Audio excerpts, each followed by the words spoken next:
Okay, so remember that they're changing my voice. I have a sore throat, so I'm going to try to make this brief here. This is part 2 about the incident in Santa Cruz with the 2 females who were of Indian descent. Now keep in mind that I had come across a bunch of people on the 4 trips that I took. I rented 4 different vehicles. It was like 1 per month or so. And I'd rent them for like 10 days or 2 weeks. And I'd go on a bunch of trips.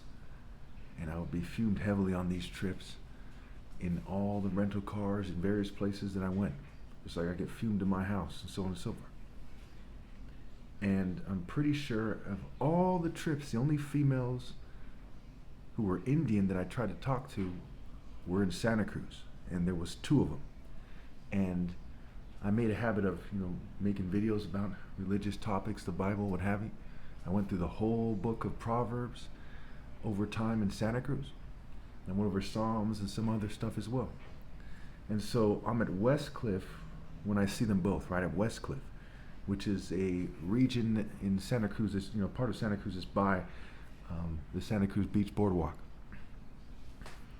And so the person on the screen is the other Indian female. In part 1, you have the first one, Indian female.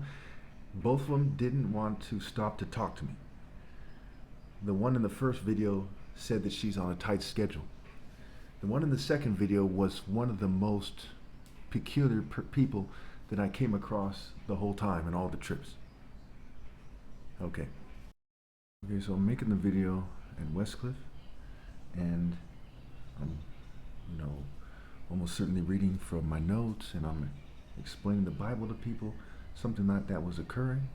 There's a lot of videos I have there, right? I have 4 playlists about the 4 trips, and there's, sometimes I made 3, 4, 5, 6, 7 videos in one day. Okay, so there's a lot of videos from these 4 trips. Okay, so then maybe, maybe 30 to 40 trips to places, right? Oakland, Gilroy, Watsonville, different parts of San Jose that are further than I usually go with my car, because I had a car at the time, but they messed it up so I couldn't drive very far with it, even though it didn't have that many miles on it. So, that's a story for another day. Anyway, so I'm at Westcliff, and I'm explaining something, I'm making the video, and she starts to walk by me. And keep in mind, historically, I was a shy person, very shy person, okay? And over time, I started becoming more sort of willing to talk to strangers because the situation called for it, because I'm targeted, because I have an important message to give out. So I'm feeling a little bit nervous, and I'm like, can I ask you a few questions? And I say it, in a way that's very diplomatic, very soft voice. That's part of why they feel me, because I want to mess up my voice, because it's a very kind of naturally soothing voice. Mulatto, my voice is very kind of heartfelt historically. They've messed it up more and more over the years. And so she's walking by. I'm like, hey, can I talk to you for a second? I'm like, come talk to me. I'm like kind of, trying to sell the idea, try not to sound like a player or a thug or a hustler, trying to sound like who I am, my very heartfelt person, trying to make it clear to her that it's okay, right? Without trying to sound like somebody trying to baby her or something. So I'm like, come talk to me. So she's like, it was like she was confused, like this stranger's talking to me, and but at the same time, people talk to people, especially in Santa Cruz, right? Santa Cruz, a lot of people are very open, especially the locals. So she kind of starts to turn around, and that's what you see on the screen. She starts to turn around and look at me, and as I keep saying it, it's like it triggers something in her, and she turns into like what you might describe as like a gay nerd kind of spirit, right? She turns into like a spirit that's like of a gay nerd, right? Like kind of like Saw or something, right? The movie Saw, that little Saw puppet guy on the bicycle with the bow tie, with the white kind of puppet mask, as his face, right? Kind of turns into something weird like that, right? In terms of her behavior, how she looks. Now the picture on the screen doesn't do her justice, and she also looks like someone I went to school with when I was in boarding school when I was younger, like an older version of her, right? I had a crush on these 2 sisters at boarding school, right? One was named Amy, one was named Shalini, back when I went to boarding school at Webster. She kind of looked like the younger one who was in the grade beneath me, I believe it was. Her name was Amy. And, she dated this guy, I think his name was Jason. He was from South Central LA, because it was in Southern California. He was like the one person from like the hood who was at the boarding school.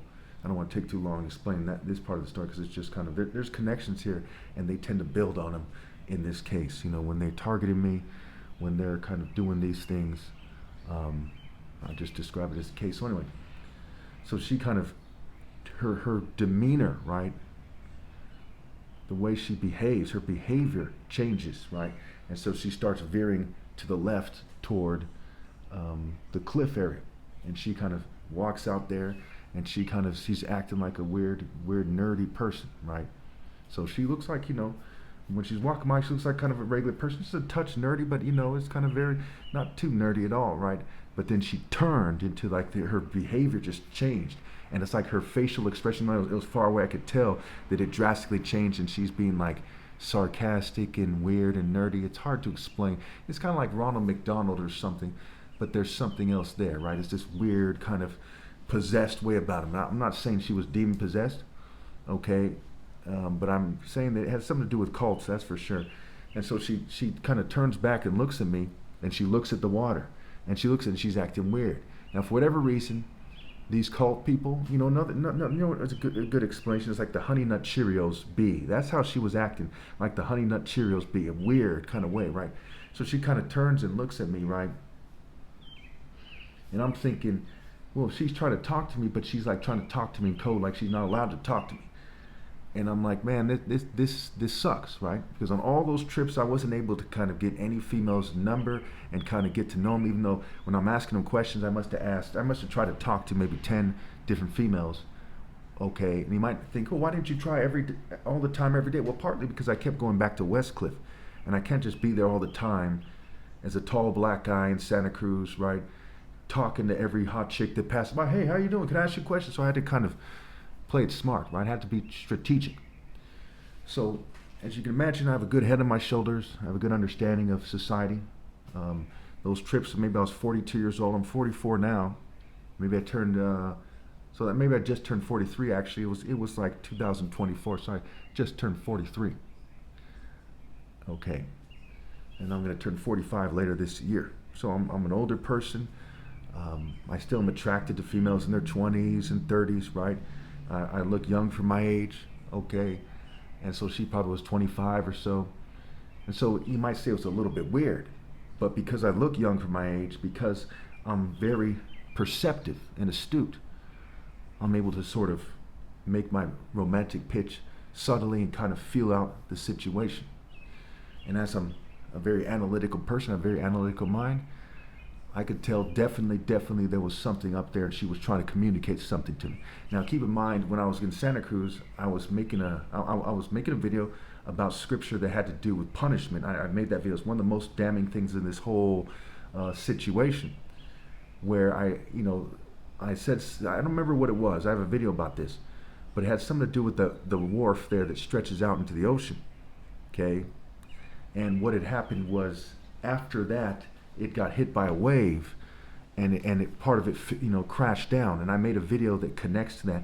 And what I was saying was something about waves crashing, and I was making the video, and the camera was pointed in that direction, showing the wharf. Now, Westcliff is a pretty big area. Not every part of Westcliff, most of Westcliff, you can't see the wharf there, and I point the camera in different directions.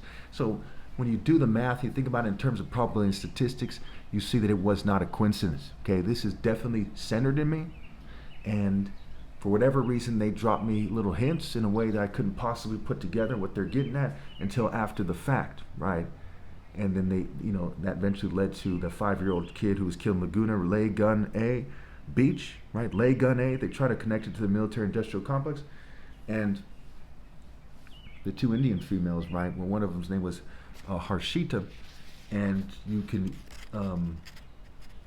get from the wordplay, Har hits A. Right, so you have Lay Gun A, Laguna Beach, with a 5-year-old kid a couple of weeks ago who got swept into the ocean and died. And then you have you have the Panther Beach, you have the Keyhole, and the Yellow Beach. And I'm in by Detroit, which is one of the places there's the Black Panther Party you'd expect it to be, right? One of the places you pick the Black Panther Party to be, right? Harlem, Detroit, Oakland, okay, maybe Los Angeles. This is one of the maybe top 5, top 10 places. And there actually is some kind of groups like that out here, and I want to get into that. I'm fairly new around here. I've been around here maybe 6 months or so, a little less than 6 months. And I'm going to run out of space on my phone, so I'm going to have to make a part 3. I'll leave it